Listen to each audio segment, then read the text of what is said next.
Welcome to the fourth class of our acrylics class for this spring session.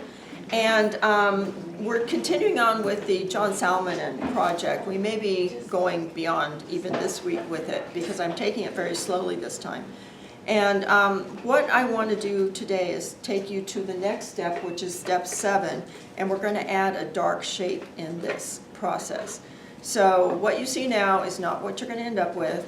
And I'm going to move the camera down so you can see my paper. I'm going to do one little extra thing before I start showing you how to do the dark process. But let me just turn the camera around and start.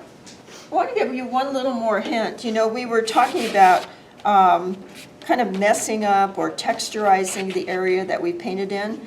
And one thing I didn't talk about is you can also just splatter it. And a really good way of splattering is to take 2 brushes and just hit it like that. It gives a really nice light splatter if you do that. So a little more texturizing. You can kind of add that in if you want. But what we're going to do right now is add a dark shape. And that dark shape on this needs to look like it goes behind the white shape, okay? And think of it as one shape, but it's going to be split into 2 or 3 different parts. And so if I'm going behind this, and you could take some just light blue and outline it so you can figure out where you are. And I'm following some of the lines that I have here already down. And I'm putting it here, but then imagine that this shape goes behind this, and it can go off the edge at one point.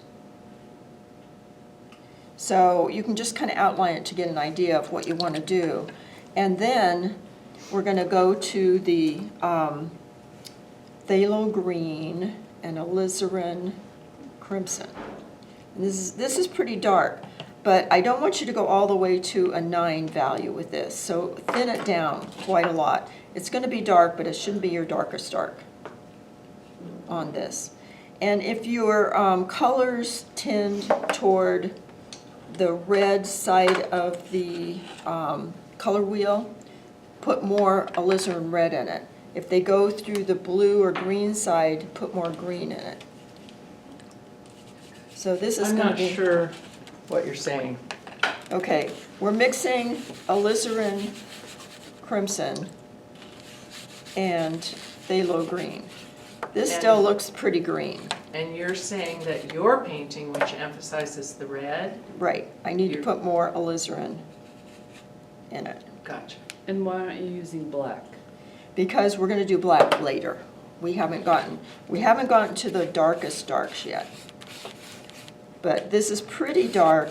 But do thin the paint down a lot. You know, I'm using it from the tube because I don't have this mixed in my liquid stuff. But I'm going to just follow this around.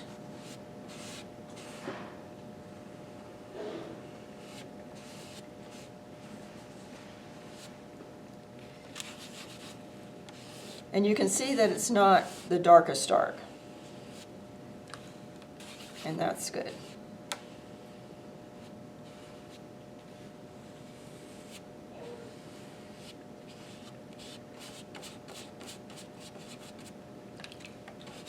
I'm putting a lot of water with it.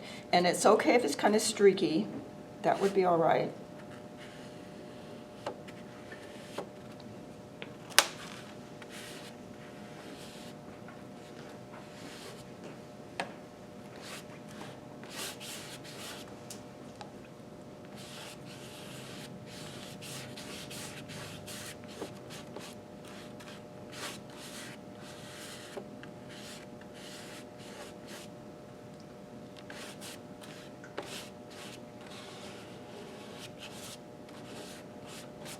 And you can kind of see some of the color behind it. And that's, you know, the whole thing about this is a very layered painting. So what's underneath affects what's on top.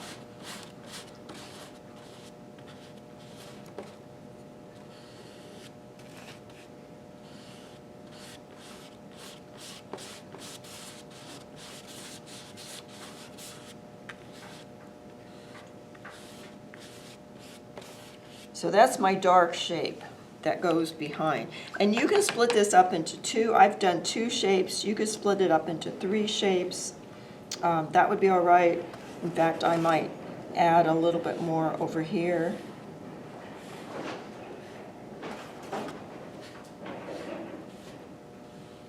And then this is going to have to dry.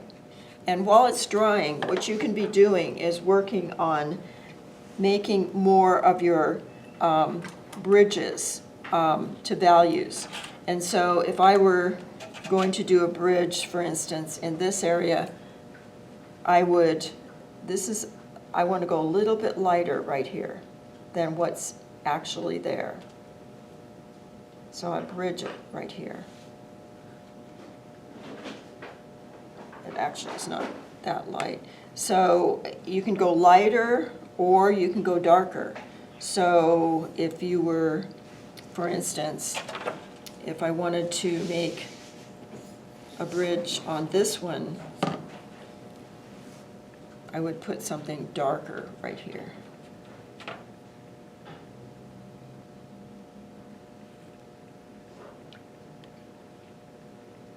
But then I have to bridge it lighter because it goes into the yellow, and I'd have to bring some yellow in and make it lighter. So you can kind of go around and bridge a lot of these areas that you have.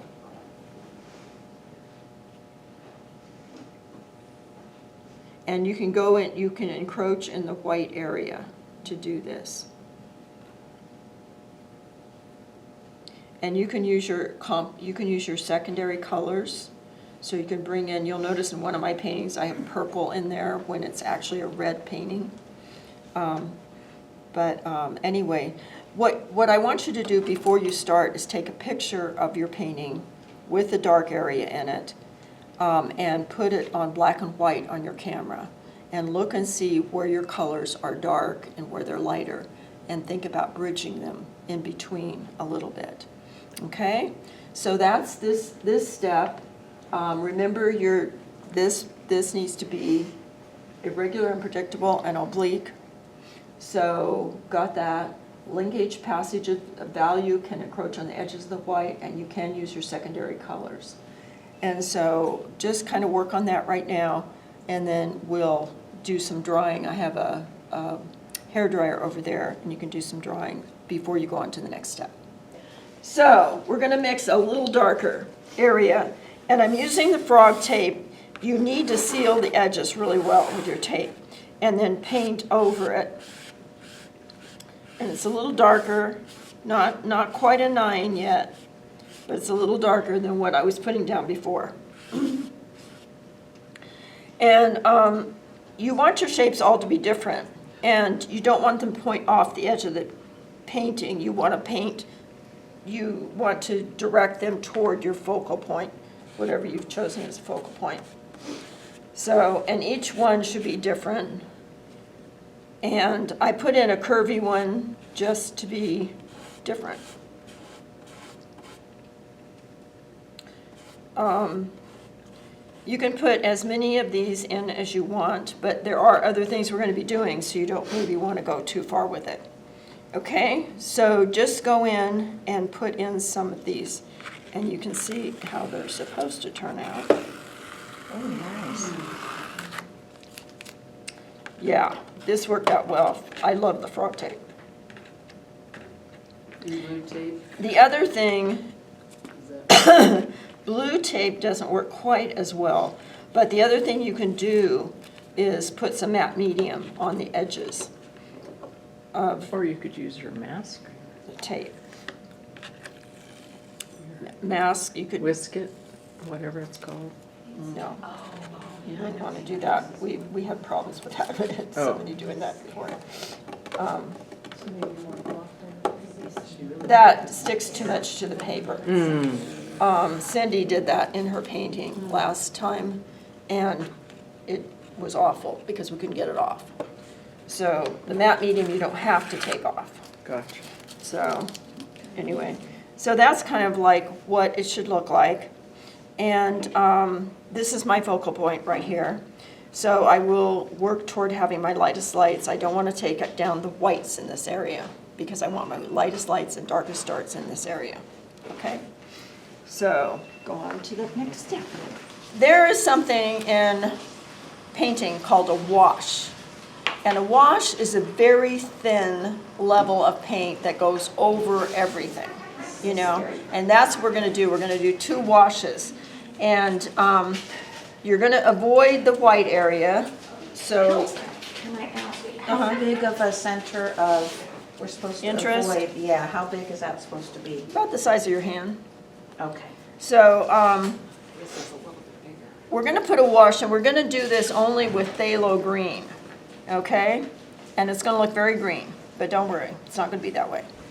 And you're gonna wash everything, but saving at least your center of interest. You know, you don't wanna get rid of that white. You can go into some of the other whites.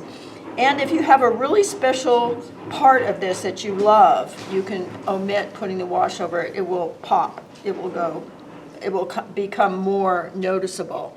I'm not seeing anything that I really specially love about this. So I'm going to go right over the whole thing. So with the green. And I'm even going to go on the edges a little bit, because we do want to keep the eye from flying off the edge of the painting. You always use phthalo green? Yep. That's John's.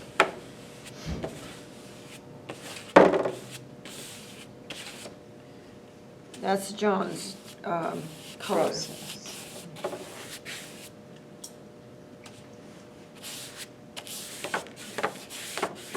I can even go over part of that. But I don't want to get rid of all the white.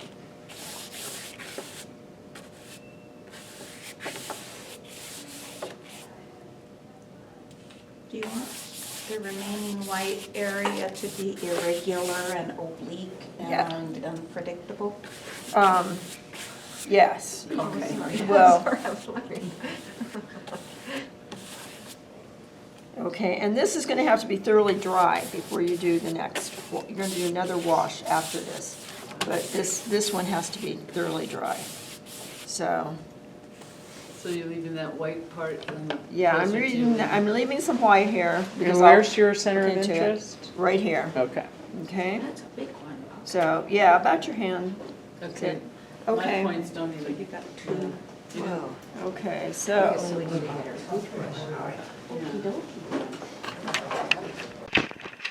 I'm inserting one part that I left out of the video when I was doing it in class.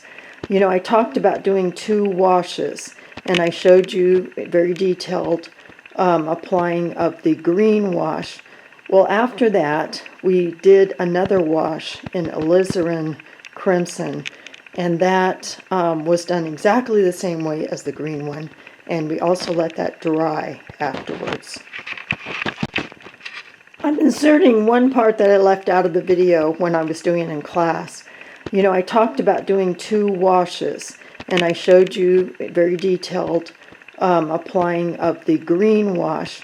Well, after that, we did another wash in alizarin crimson, and that was done exactly the same way as the green one, and we also let that dry afterwards. In this last stage of the painting, this painting is becoming your own, so it's good that you take some time and take a look at it and see what it needs. Let the painting speak to you.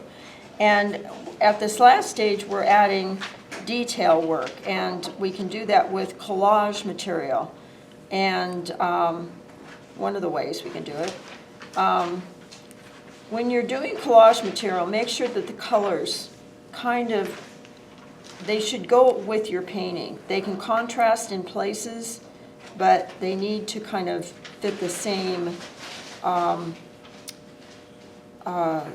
direction your painting is going color-wise.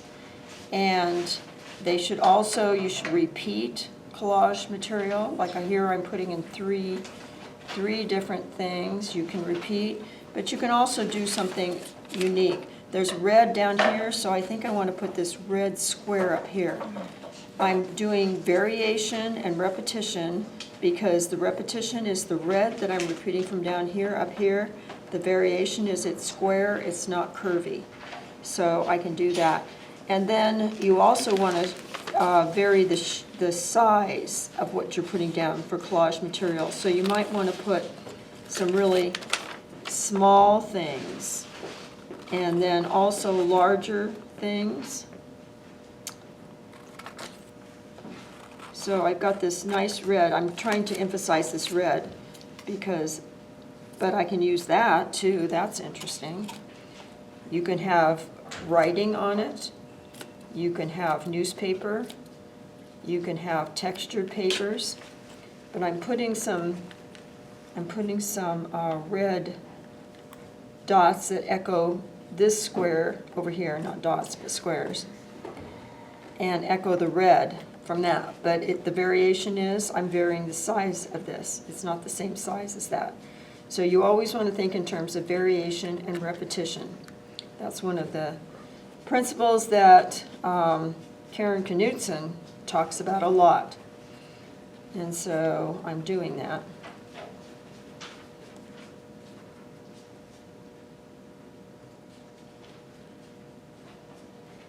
And when you're putting the collage material on, use matte medium. The collage material is not archival. It has acid in it, but when you put matte medium under it and over it, it seals it. So you can use non-archival materials in your painting by doing this. So all of that. Then also you can use marking on this. And you know, this will give you a fine line that'll add more interest into it.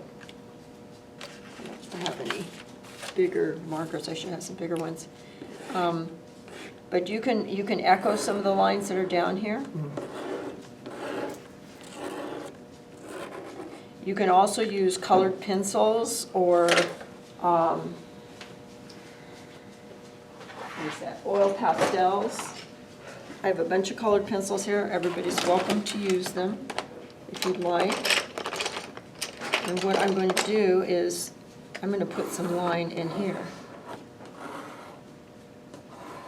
echoing some of the lines that I have down here right now with maybe color. And I like the red. I'm kind of bringing the red up as a strong part of this painting.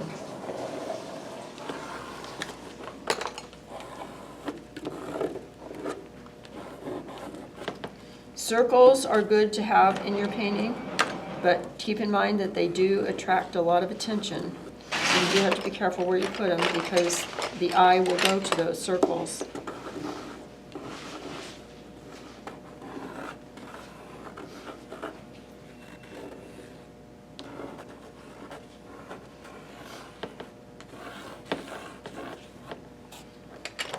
I wish I had a thicker marker, but I don't think I do.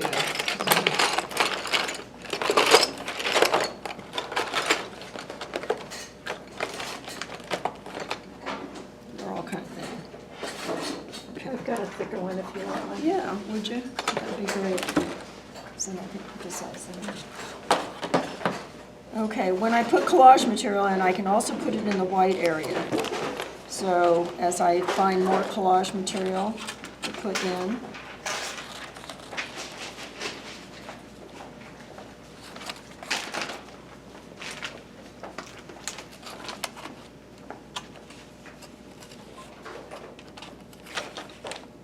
There's never enough room, is there?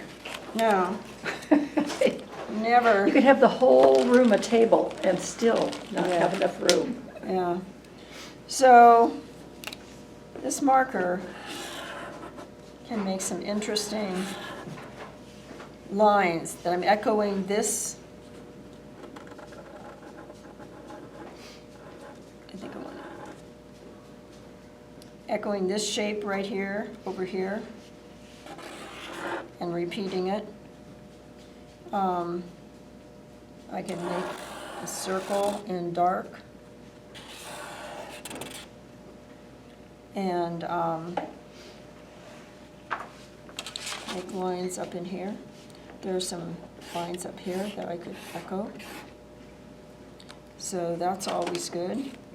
And there's my red. These red over here can maybe be repeated down here.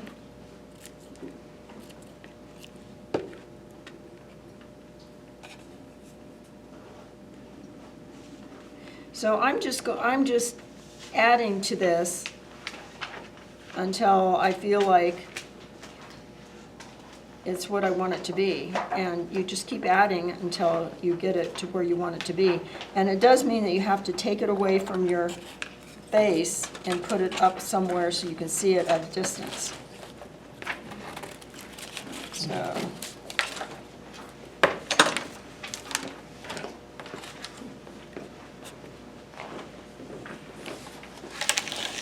This is kind of what I have at this point, but it might change. I might do more. I have a lot of other collage material I can add to it right here. So Yeah. that's it.